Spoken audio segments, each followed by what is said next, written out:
अस्सलाम वालेकुम नाज़रीन, क्या हाल चाल है। उम्मीद करता हूँ आप सब खैरियत से होंगे, खुशबाश होंगे, हैप्पी होंगे। अल्हम्दुलिल्लाह। आपके सामने आपका दोस्त Nasar Saraj travel guide with Saraj channel के साथ आपकी खिदमत में।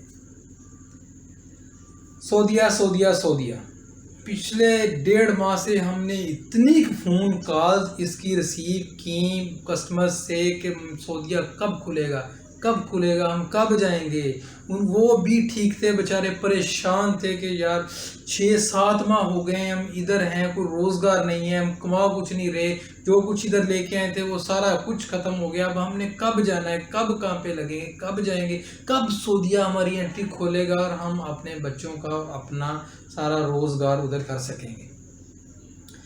सऊदीया खुल गया, 2 हफ्ते हो गए हैं, लेकिन मैंने अपडेट नहीं किया। उसी वजह से मैं कह रहा था सऊदीया में इतना बिजी थे, दिन रात बिजी थे, इतना बिजी थे कि सारा दिन काम करना तो रात को थकावट इतनी हो जानी कि बस फिर टाइम नहीं था मिलता वीडियो बनाने का।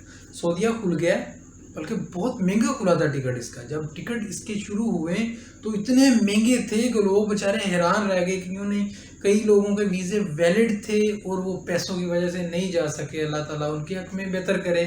लेकिन अब मैं आपको बता दूं कि हालात बिल्कुल नॉर्मल की तरफ आ रहे हैं और सऊदी गवर्नमेंट ने पाकिस्तानी गवर्नमेंट के साथ मुआहदा किया है, अब फ़्लाइट्स बंद नहीं होंगी, ग्रेजुअली चलती रहेंगी, कम हो सकती हैं लेकिन बंद नहीं होगी, ग्रेजुअली चलती रहेंगी इंशाल्लाह ताला।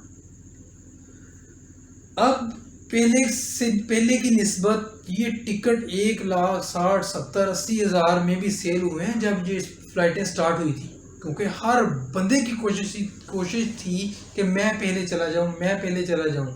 इस तरह डिमांड ज़्यादा हो गई, सप्लाई कम होगी। डिमांड से जब ज़्यादा हो जाए, सप्लाई कम हो जाए, तो आपको पता है कि इन्फ्लेशन मतलब कि रेट बढ़ जाते हैं और कीमतें बढ़ जाती हैं और महंगाई हो जाती है। यही हाल इधर सऊदीया की टिकट्स में हुआ।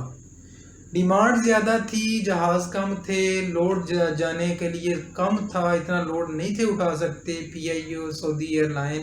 बाकी एयरलाइनों को बाद में इजाज़त मिली, लेकिन पहले ये 2 एयरलाइनें थी जो सारा लोड उठा रही थी। लेकिन फिर भी बंदे ज़्यादा थे, 6 लाख से ज़्यादा बंदे थे जाने वाले। अभी भी बंदे हैं, लेकिन 30 सितंबर तक गवर्नमेंट ने उनको एक्सटेंशन दी थी। तकरीबन 95% जो बंदे हैं वो 30 सितंबर तक उनकी छुट्टी वैलिड थी, जो उन्होंने गवर्नमेंट ने उनको एक्स्ट्रा सेशन दिया था कि आप इस डेट तक आ जाएं।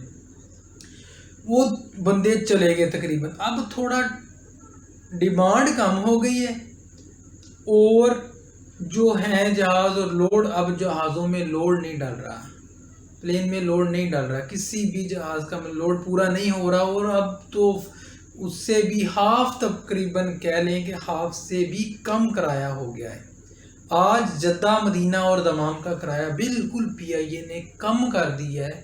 बिल्कुल लो जो क्लासें हैं, नॉर्मल क्लासें जैसे थीं, हमारी नॉर्मल क्लासेस जैसे पहले नॉर्मल रूटीन में फेयर जा रहा था, उधर अब वो फेयर लेके आ गए हैं। लाहौर से, इस्लामाबाद से, पेशावर से, मुल्तान से, सियालकोट से ये फ़्लाइटें लगी हुई हैं। जद्दा, मदीना, दमाम, इन तीनों के किराए कम कर दिए हैं। एक रियाज का रह गया, रियाज का भी हो जाएगा क्योंकि लोड नहीं है। अब इनके किराए हो गए हैं कम, तो इंशाल्लाह ताला उम्मीद है कि इससे भी शायद मे बी के कम हो जाए। लेकिन अब जो लास्ट और सबसे मिनिमम क्लास थी वो भी PIA ने आज ओपन कर दी है। अब इंशाल्लाह ताला जितनों के बंदों की वीज़े छुट्टी है वो तो अब टिकटें ले लें, और जिनकी छुट्टी नहीं है वो अपने कफ़ील से, अरबाब से, जो भी है उससे कहें तो आपकी छुट्टी बढ़ जाएगी। इंशाल्लाह ताला छुट्टी बढ़ जाएगी, कोई मसला नहीं है, छुट्टी बढ़ जाती है उसी टाइम। कफ़ील एक फ़ोन करता है या कफ़ील विज़िट करता है एक ही दफ़ा और उसकी छुट्टी बढ़ जाती है। जब छुट्टी बढ़ जाएगी तो फिर आप अपनी मर्ज़ी से जाएंगे। जिनकी 30 सितंबर को छुट्टी ख़त्म हो गई है वो घबराएं नहीं, अपनी कफ़ील से रब्ता करें, उनकी छुट्टी बढ़ेगी, इंशाल्लाह ताला बढ़ जाएगी। ठीक हो गया। अब अपनी टिकटें लें और अपने काम पे जाएं, इंशाल्लाह ताला अल्लाह आपके हक़ में बेहतर करेगा। बाकी आखिर में बात वही है, खुशियाँ बांटें इंशाल्लाह ताला। अल्लाह आप کو اس کے ریٹرن میں خوشیاں ہی دے گا۔ السلام علیکم ورحمۃ اللہ وبرکاتہ۔